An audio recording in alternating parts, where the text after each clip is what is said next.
같이 한번 읽을까요? 시작. 이 밤에 왕이 잠이 오지 아니하므로 명하여 역대 일기를 가져다가 자기 앞에서 읽히더니 그 속에 기록하기를 문지킨 왕의 두넷이 빅다나와 베레스가 아수에로 왕을 모살하려 하는 것을 모르드게가 고발하였다 하였는지라. 왕이 가로되 이 일을 인하여 무슨 존귀와 관작을 모르드게에게 베풀었느냐? 시신이 대답하여 아무것도 베풀지 아니하였나이다. 왕이 가로되 누가 뜰에 있느냐? 마침 하만이 자기가 세운 나무에 모르드게 달기를 왕께 구하고자 하여 왕궁 바깥들에 이른지라. 시신이 구하되 하만이 뜰에 섰나이다. 왕이 가로되 들어오게 하라 하니 하만이 들어오거늘 왕이 묻되 왕이 존귀케 하기를 기뻐하는 사람에게 어떻게 하여야 하겠느냐?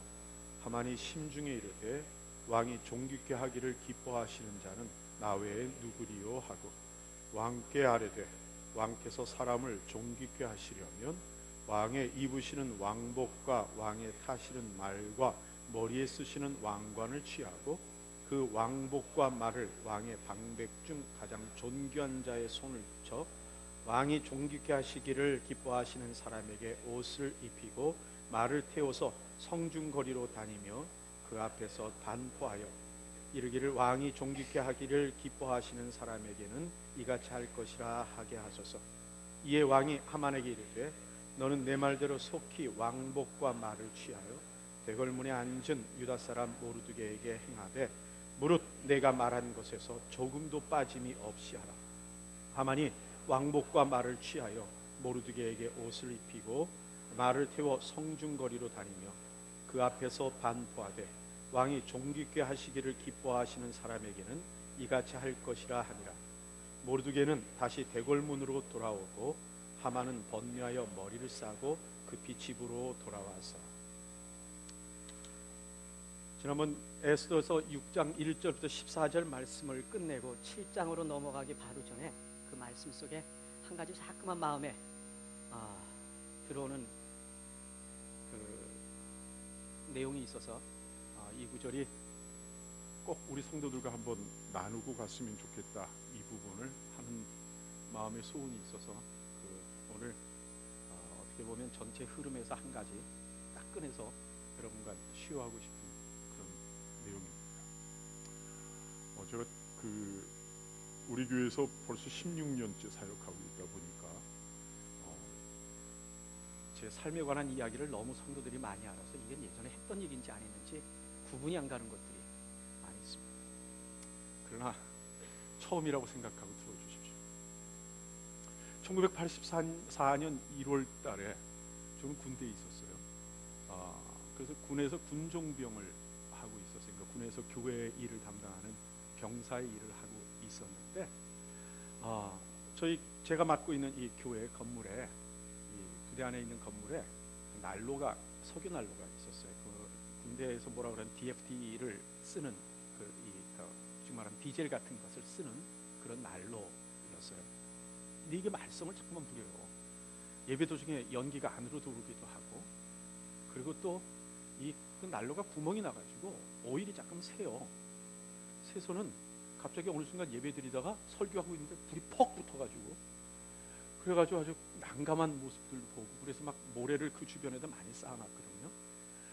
그런데 이 오일이 새가지고는 세멘트 바닥, 콘크리트가 아니라 세멘트를 이렇게 바른 그 바닥 위에 오일들이 새가지고 거기에 오일 스테인이 시꺼먼 게 많이 그 난로마다 묻어 있었어요. 4개인데 4개에 전부 이렇게 묻어 있었어요. 그러고 지나가면 되는데 새해 84년 1월이 되면서 사단에서 안전 점검이 나왔어요. 그리고 다니다가 이제 저희 교회 들어와서 보고는 그 문제를 지적을 하면서 이것을 다음 주에 다시 올 테니까 다음 주까지 이 문제를 해결하지 않으면 교회를 폐쇄하겠다 하는 경고를 사단에서 오신 분이 하고 갔어요.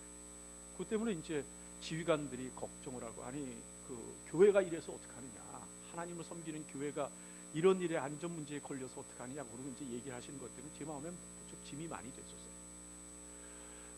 아무래도 안 되네요. 그건요, 세면 속에 이게 베어버린 거라 방법이 없네요. 별 방법을 다 써보고 하는데도 이게 빠지지를 않는 거예요. 그러다 일주일이 다 갔어요. 왜 기도를 안 했겠어요? 하나님 이것 좀 없애주십시오. 이게 교회가 이런 무슨 창피입니까? 이래가면서 이제 그 긴장된 마음이 있는데 바로 전날 밤 다음 날이 그 검사하는 날이 돼서 그날 밤에도 뭐 방법이 없으니 어떻게 해요? 어두워져서 할 건 다 해봤는데 안 돼서 이제 잘라고 그러는데 잠이 안 오는 거죠. 근데 그 뭐 어떻게 할 수 없어서 그냥 한 가지 뭘 또 해볼까 그러다가 갑자기 생각난 게 뭐냐면 마지막으로 할 게 없으니까 어떻게 하냐면 의자 다 걷어놓고 거기다가 이 세제를 그게 디터전이 있죠? 가루 세제를 거기다 막 부어가지고 해놓고 물을 부어서 빡빡 한번 그러니까 문질러 보자. 그 마음의 생각이 들었어요. 그래서 세제 뿌려놓고 물 부어서 그때가 영하 마이너스 10도 이하로 떨어져 있을 텐데 그때 그냥 막 솔을 가져다가 박박 물어서 마음속으로 무슨 생각이 있었냐면 이 솔로 문지다가 세멘트가 다 벗겨지는 게 더 좋겠다. 이런 생각까지 들면서 정말 죽을 마음 갖고 했어요. 그 다음 날의 문제를 생각하면 이 까맣게 해서 이거 어떻게 할지 모르는 거예요. 문지르면서 기도하면서 막 그러고 이제 그 밤에 하고요. 잠을 잤어요.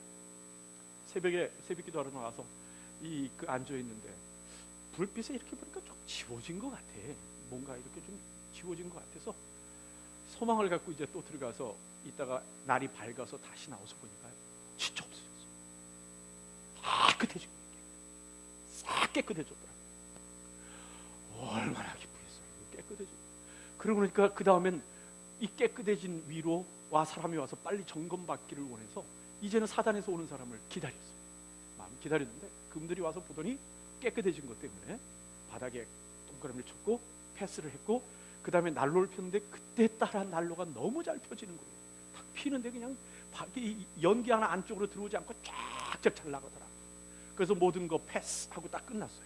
그래서 전 그분들 보내드리고 그러나서 인사과에 올라가서 패스했다고 보고하고 내려와서 딱 교회 문을 들어오니까 밑에가 시커먼 거예요. 오일 그 자국이 그냥 꽉 있는 어저께 그대로 가만히 있는 거예요. 얼마나 놀랍겠어요. 당황스러워가지고 이게 도대체 무슨 일인가 하고 앉아서 가만히 생각하다 보니까요. 어저께 밤에 그 추운데 물 청소를 하다 보니까 그 위에 얼음이 낀 거예요. 그러니까 그 밤새 바닥에 얼어가지고 얼음이 이 바닥 위에 싹 이렇게 덮인 거예요. 그러니까 그것이 하얘지잖아요. 그러다가 이제 실험하느라고 난로를 펴놨더니 그 난로 때문에 교회가 따뜻해지면서 다 녹아버린 거예요. 그러니까 패스는 됐고 있는 건 그대로 되고. 여러분 그때 제 마음이 어땠을까 한번 생각해 보세요. 이걸 뭐라고 얘기해야 돼요? 저는 하나님의 은혜라고 생각합니다. 진짜 하나님의 은혜라고 생각을 합니다. 방법이 없는 제가 기도하는 그것을 들으시고 하나님께서 좀 치사하게 그 검사관의 눈을 속이는 어떤 모습이었을지는 몰라도 그런데 지난 밤에 하나님께서 마지막으로 제게 잠 못 이루게 하시면서 청소하고 싶어하는 물 청소하고 싶어하는 그 마음을 그 밤에 주셨고 아니 그 전에 했었단 말이에요. 다 물 청소 다 해봤는데 아닌데 그 밤에 다시 한번 하고자 하는 마음을 주셔서 그 물 청소를 무릎 꿇고 이 군복이 다 젖어가지고 그러도록 팍팍 밀게 하셔서 그렇게 한 그것이 기억나게 하셔서 그 일을 하게 하시는 것 그것이 저는 하나님의 은혜라고 생각을 합니다. 여러분들도 동의하십니까? 여러분 우리의 삶에는요 우리가 생각하지 못하는 사이에 이루어지는 하나님의 손길들이 있습니다.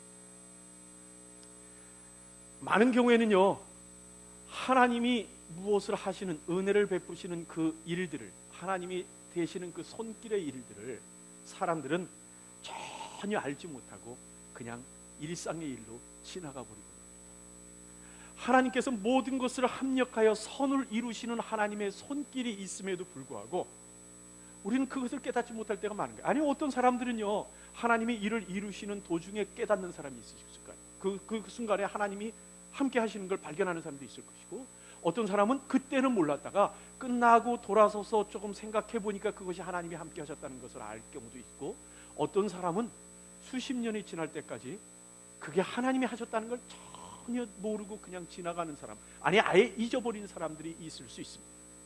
뭐 그거는 뭐 우연이야, 아니 어쩌다 보니까 그렇게 됐어, 또는 뭐 그때 누가 도와줬잖아, 뭐 이런 말로써 상황이 그랬어, 그건 운이었어, 운, 뭐 이렇게 생각하면서 우리들이 그 모든 일들을 넘겨갈 때가 있다는 사실. 여러분, 그런 일 기억나는 거 있으십니까? 하나님이 내게 함께 하셨던, 나도 모르는 새 하나님이 하셨던 일 혹시 떠오르는 것 뭐가 있으십니까? 하나님은요, 우리에게 감당할 시험밖에 주지 않으신다. 그리고 시험 당할 때 우리가 감당하지 못하면 또 어떻게 한다고요? 피할 길을 내서 주의 백성으로 그 길을 피하게 하신다라고 말씀을 하십니다. 성경에는요, 곳곳에 우리가 알지 못하는 사이에 하나님께서 베푸시는 은혜의 손길을 경험한 그러한 많은 성도들이 있는 것을 성경을 통해서 우리는 보게 됩니다. 오늘 모르드게의 상황이 그런 모습 중에 하나라고 생각을 합니다. 그 유대인 학살을 하만을 통해서 이루겠다는 그 이야기를 들었을 적에 이 모르드게가 얼마나 기도했겠습니까? 백성과 함께 통곡을 하며 기도를 했습니다. 그 통곡하며 기도하는 시간이 지났습니다. 에스더가 알게 됐어요. 에스더와 함께 또 3일간 금식 기도를 하며 지냈습니다. 그 기간도 다 지냈습니다. 이제 어떻게 할까요? 어떻게 하죠? 학살은 앞으로 11개월이나 남아 있어요. 그럼 그때 내내 11개월 동안 통곡하며 살아갈까요? 근심하며 살아갈까요? 아니요. 기도하고 모든 걸 했으면 그 다음 어떻게 해요? 하나님께 좀 맡겨놓고 우리는 어떻게 일상삶으로 돌아오는 겁니다. 모르드게가 그랬어요. 일상의 삶으로 돌아오는 거예요. 아니, 기도하지 않는다는 거 아니에요? 딱 끊는다는 거 아니에요? 그러나 우리의 삶이 이제 일상의 삶으로 돌아와서 살아가야 되는 겁니다. 모르드게도 그렇게 됐습니다. 그래서 모르드게도 일상의 삶으로 돌아와 그의 근무처인 대궐문 앞에서 근무를 하게 된 겁니다. 어떻게 할까요? 하만 쫓아갈까요? 하만 지나갈 적에 하만한테 굴복할까요? 하나님이 원치 않는 거라는 생각이 있었기 때문에 그건 계속할 수 없었단 말이에요. 그렇기 때문에 그는 11개월 후에 죽는다는 것을 알면서도 그는 일상의 삶을 지금 살고 있는 중이었습니다. 어느 날 갑자기 사람들이 모르드게를 찾아오더니 그를 불러내는 겁니다. 무슨 일일까? 하는데 뭐 위협적인 모습이나 그런 거 아니에요. 가봤더니 갑자기 왕복을 막 입히는 거예요. 그리고 왕에 타는 말을 태워줘요. 그러더니 울그락불그락 완전히 얼굴이 그냥 다 찌그러져 버린 그 분노에 차 있는 하만이 오더니 그의 말을 붙잡고 성중으로 돌아다니면서 그를 높이기 시작을 하는 겁니다. 왜 그런가 했더니 자기는 까마득하게 잊었던 7년 전에 있었던 이 아하수에로 왕의 암살 사건에 대해서 고발했던 그 이야기했던 그것을 끄집어내서 지금 7년 후에 지금 와서 그를 지금 말에 태워서 높여주고 있는 모습입니다. 얼마나 황당했겠어요. 그렇죠? 그때 모르드게는 무슨 생각을 했을까요? 그것이 하나님께서 이루시는 반전의 시작이다라는 걸 알았을까요? 아니, 좀 그런 생각이 안 들더라고요. 몰랐을 것 같아요. 이런 일이 왜 생기나 하는 당황스러움이 있을 것 같아요. 생각해 보세요. 앞뒤에 무슨 이 과정이 있고 뒤에도 뭐가 있으면 모르겠는데 갑자기 딱 끊어져요. 그것 때문에 그 다음에 뭐 진급한다든가 높아진다든가 이런 것도 없이 그냥 어느 날 생뚱맞게 하루 왕복 입고 한 바퀴 뺑뺑을 돌더니 그 다음에 도로 가는 거예요. 그리고 모든 걸 끝나고서 그는 자기의 대궐문으로 돌아갔고 하만도 자기 길로 갔어요. 그 순간 그 마음속에 무슨 생각이 있었을까 하는 생각을 우리는 해볼 수 있습니다. 여러분, 그 한켠에서 모르드게에게 일을 시키시는, 모르드게에서 이 행하시는 그 하나님의, 하만의 계획을 바꾸시려는 그 하나님의 손길에 대해서 아마도 모르드게는 이것이 시작점인 것을 몰랐을 가능성이 참 많습니다. 여러분 생각해 보십시오. 그 전날 밤에 아하수에로 왕의 잠을 거두고 가신 하나님, 그 밤에 역대일기를 읽게 하시는 하나님, 그리고 그것도 그 많은 역대일기 중에 모르드게의 사건을 읽게 하시는 하나님, 그리고 모르드게에 대해 관심을 가진 그 왕 앞에 모르드게를 죽이려고 그 새벽에 같이 나와 있는 하만을 불러내시는 하나님, 그리고 그 하만의 교만을 역으로 이용하셔서 이 모르드게를 높이시는 그 하나님, 그래서 하나님의 일을 이루시는 것을 모르드게가 어떻게 할 수 있었을까요? 모르드게는 전혀 모르고 그 일을 당한 일이 되어버리고 말았단 말입니다. 여러분, 그 사건이 끝난 다음에는 알 수 있었을까요? 그건 잘 모르겠어요. 그와 에스더가 하나님의 백성들이 하나님께 기도하며 간절히 구했던 그 기도의 내용들을 응답하시는 하나님의 섭리의 손에 대해서 사람들은 기도해놓고도 잘 모를 때가 얼마나 많은지 모릅니다. 그 순간에 하나님이 우리를 위하여 행하시는 그 역사의 순간에 우리는 잘 발견하지 못할 때가 참으로 많습니다. 하지만요, 우리가 발견하건 못하건 우리가 알던 모르던 간에 하나님께서는 하나님의 계획을 우리 가운데 실행하십니다. 그리고 하나님이 우리를 피할 길로 인도하시고 그리고 우리를 보호하시는 하나님의 손길을 언제나 우리에게 진행시키고 계신다는 사실입니다. 야곱이 가뭄으로 이집트의 자녀들을 곡식사러 보냈어요. 그런데 자녀들이 갔다 오더니 황당한 이야기를 하는 거예요. 요셉이 살아있대요. 그리고 요셉이 에집트의 총리가 돼 있대요. 그거 믿기 쉬울까요? 그러나 그 증거를 가까운 것 때문에 야곱은요, 자녀들을 다 모아서 70여 명이나 되는 가족들이 이집트로 이주해 갔습니다. 그리고는 350여 년이라는 세월이 흘렀습니다.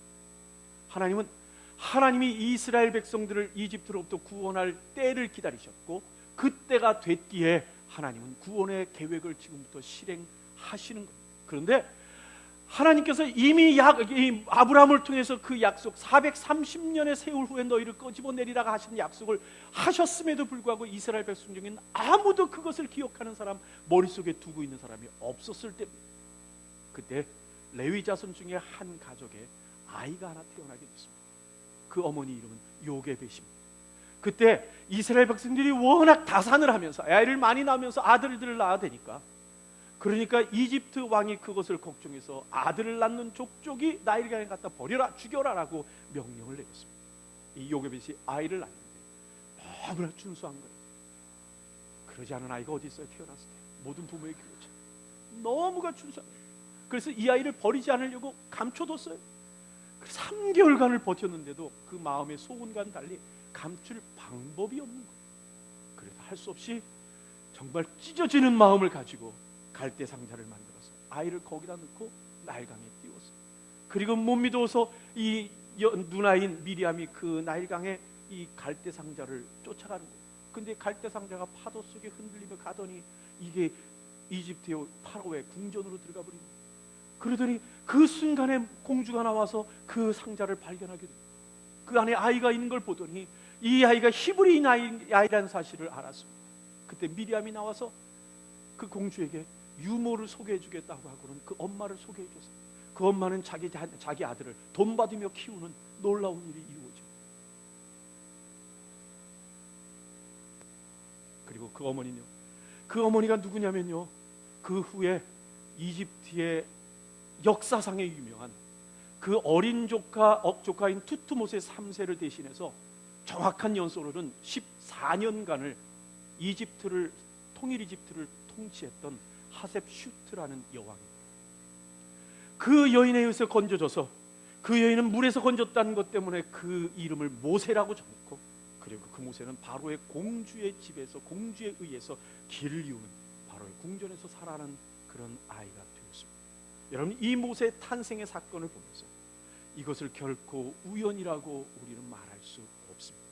흘러가는 모습을 그대로 가만 보면 뭐 우연이라고 말할 수도 있을지 몰라요.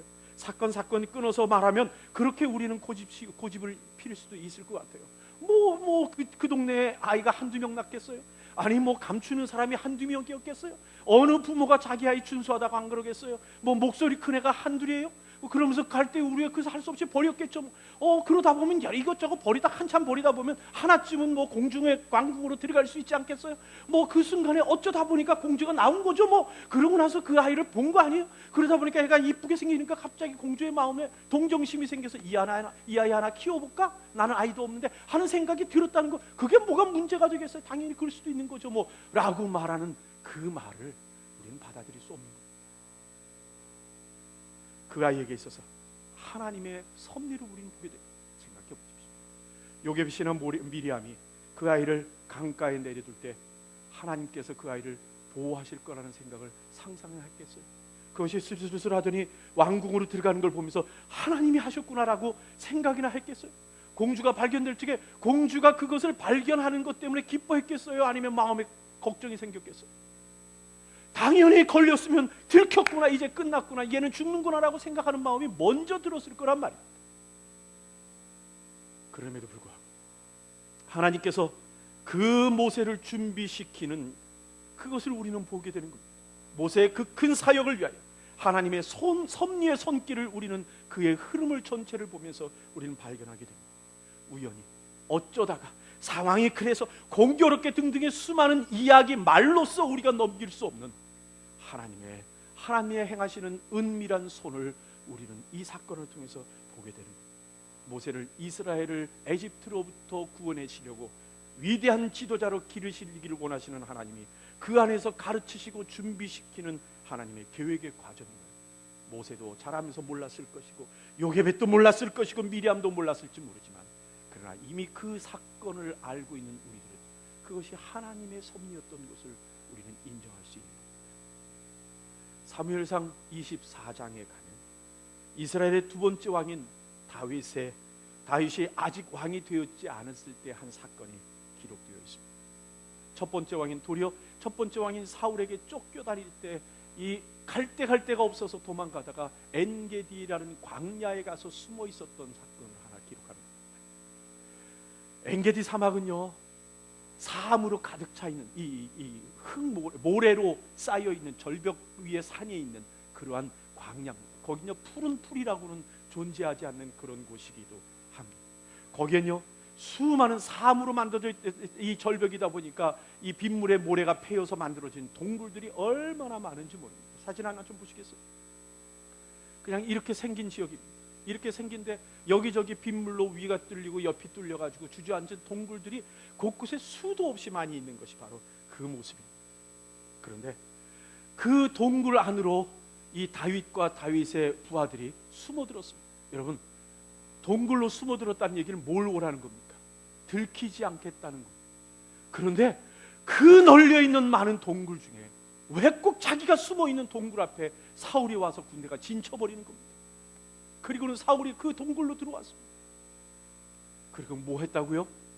성경에 보면 나타나는 내용을 두 가지로 다 번역할 수 있어요. 하나는요, 오수에 잠기기 위해서 낮잠 자려고 들어와서 잤다는 것도 표현이 가능하고, 아니면 대변 보러 들어왔다는 것도 표현이 가능한 이야기입니다. 낮잠 자러 왔으면 자기 위에 덮고 있는 긴 옷을 덮고 잤을 것이고, 그렇지 않고 대변 보러 왔으면 겉옷 벗어서 멀리 떨어뜨려 놓고 일 봤을 것은 분명합니다. 그런데 생각해 보십시오. 왕이 동굴로 들어가는데 들짐승이 있으면 어떡합니까? 군대들이 한 바퀴 돌고 나왔겠죠. 그 속에서 숨어서 덜덜덜덜 떨고 있는 그들의 모습, 여러분들 기억하십니까? 다윗의 부하들이 이 기회에 사울을 죽이자고 제안합니다. 그러나 하나님이 기름 부으신 종을, 왕을 해할 수 없다는 확고한 믿음을 갖고 있었던 이 다윗, 결국 다윗은 사울의 겉옷 한 부분을 자릅니다. 그런데 그 겉옷 하나 손상시킨 것 때문에도 가슴이 아파서 힘들어하던 것이 바로 이 사울의 다윗의 모습이기도 합니다. 그리고 사울을 보낸 다음에 사울이 멀리 떨어진 후에 그는 나가서 사울에게 그 조각을 보이면서 나는 왕에게 해를 끼치고 싶은 마음이 없습니다. 나는 왕을 배반한 것이 아닙니다라고 자기의 마음의 증명을 한 것을 통해서 사울이 감동을 받고 일시간이라도 다윗 쫓아다니는 것을 중단하고 돌아가는 일이 생깁니다. 여러분, 사건의 그 순간에 다윗과 그 부하들이 그것이 하나님의 손길이었던 것을 여러분 느꼈을까요? 그 동굴에 사울이 들어온 것이 하나님께서 하신 거라는 사실을 느낄 수 있었을까요? 그렇지 않을 겁니다. 분노와 초조감에 광야를 다니던 그들이 이 광야에 있는 동굴에 하나 들어갔는데 하필 그곳에 왕이 들어오고 군대가 들어온 것 때문에 그들은 얼마나 두려워하고 겁먹고 그리고 당황해 있었을까요? 그것 때문에 아무 생각도 없었을 것입니다. 그러나 그 사건을 겪게 되면서 그가 하나님 앞에 분명한 믿음을 가질 수 있었던 기회를 그가 보일 수 있습니다. 하나님의 기름 부은 자를 절대 내 손으로 해하지 않겠다고 하는 그 하나님을 향한 그의 고백, 그의 생명을 들여서 자기가 죽을지언정 해하지 않겠다고 하는 그 고백을 하는 믿음의 사람의 모습을 보일 수 있었고, 그리고 사울에게 그 마음을 보임으로 말미암아 세상 사람들에게 그 다윗이 어떤 자인가를 드러낼 수 있게 됐단 말입니다. 이건 결코 우연으로 된 것 아닙니다.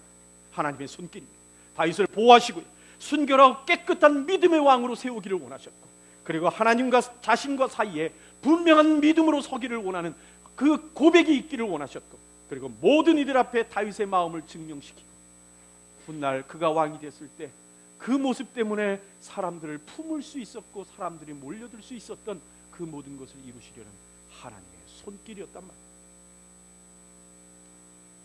바울이 소아시아의 전도길을 가려고 소아시아 쪽으로 전도를 하려고 무척 애를 썼습니다. 그런데 그렇게 전도의 길이 열리지가 않는 겁니다. 에게를 바라보는 드로아 지역에, 드로아라는 도시에, 지금 말하면 트로이입니다. 트로이란 그곳에 에게를 바라보는 그 지역에 다윗이 머물게 됐습니다. 어느 날 밤에 그가 꿈을 꿨습니다. 그런데 마게도니아 사람들이 자기를 부릅니다. 와서 도와달라, 건너와서 도와달라는 그 간절한 모습을 환상으로 보고는 그가 빌립보로 그의 방향을 바꿔가게 됐습니다. 빌립보에 가 있던 어느 날 안식일이 돼서 그가 기도 초소를 찾으려고 밖을 나가서 성문 밖에 있는 강가로 나갔다가 그곳에 있는 여인들과 이야기를 하게 됐는데, 그 중에 옷감을 염색해서 파는 그런 장사를 하는 두아디아 성에서 온 루디아라는 여인을 만나게 됐습니다. 성경은 그 여인이 하나님을 경외하던 여인이라고 말합니다. 우리 사도행전 16장 13절부터 15절까지 같이 읽겠습니다. 같이 시작.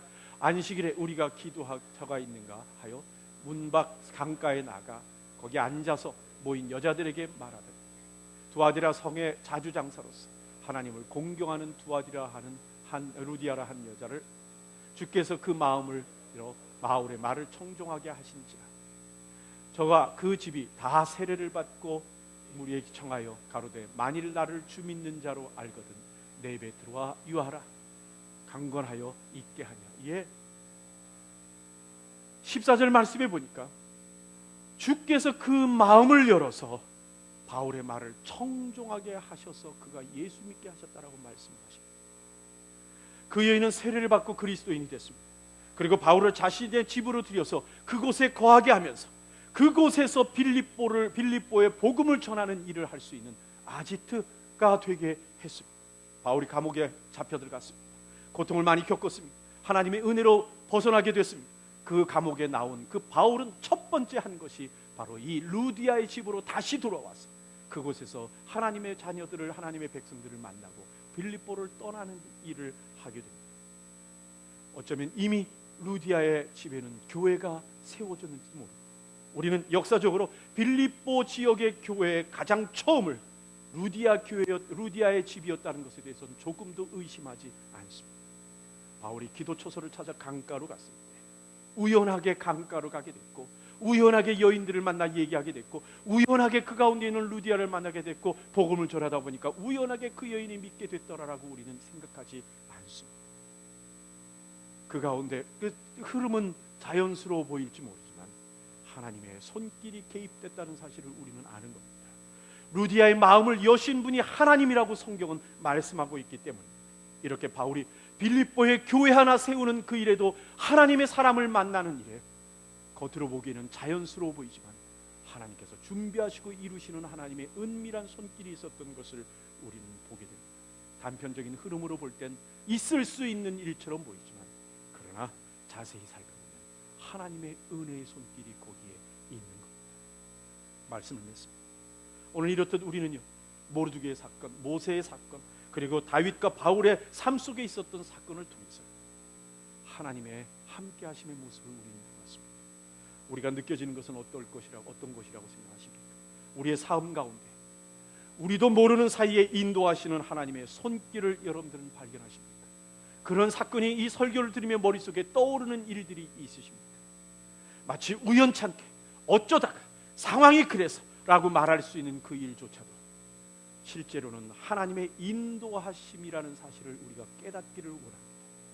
말을 타고 하만의 입금에 따라서 성을 한 바퀴 돈 모르드게가 무슨 생각을 했을 거라고 우리가 느낄 수 있을까요? 그 와중에 하나님의 인도하심을 느끼기는 했을까요? 아니, 돌아와서 생각해보니 그것은 하나님의 인도하심이었다고 그가 깨닫기는 했을까요? 그가 느꼈던지 안 느꼈던지 하나님은 하나님의 계획을 이끌어 가십니다. 하나님의 백성을 구원할 계획을 실행하시는 겁니다.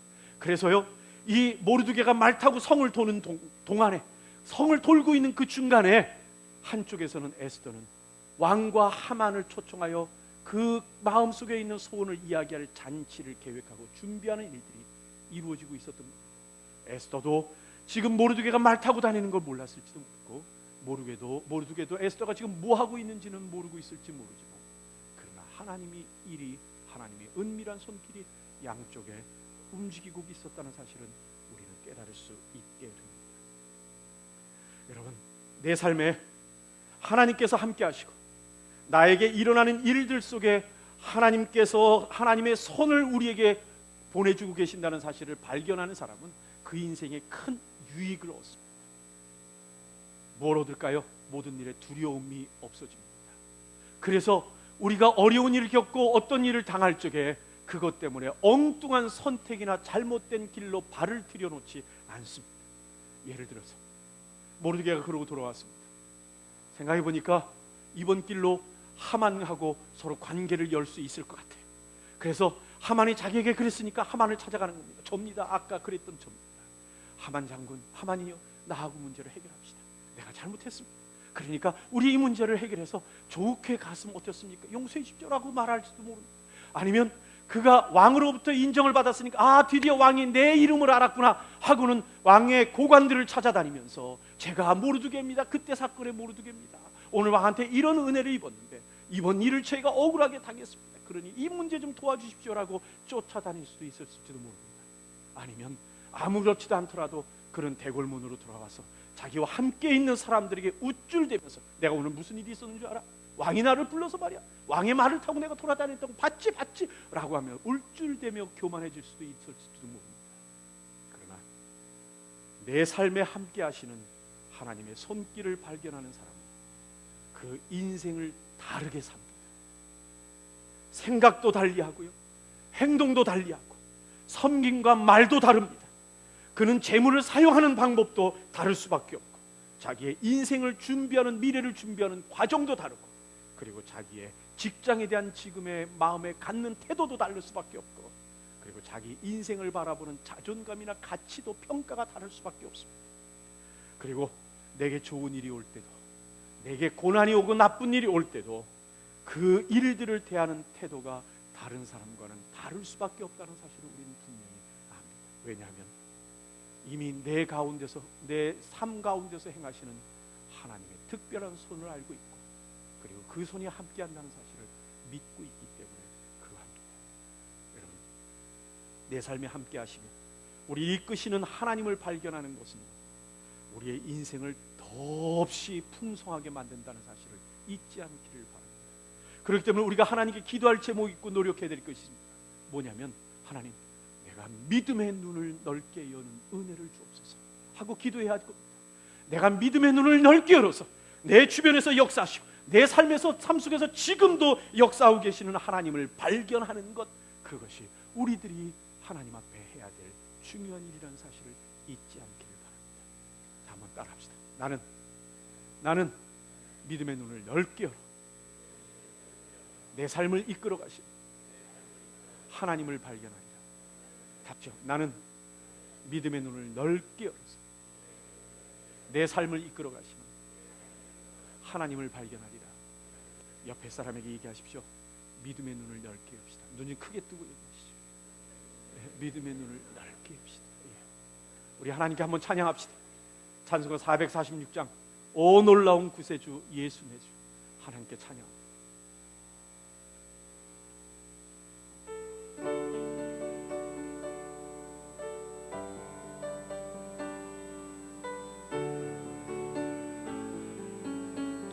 오 놀라운 구세주 예수 내 주, 오 놀라운 구세주 예수 내 주, 참 능력의 주시로다.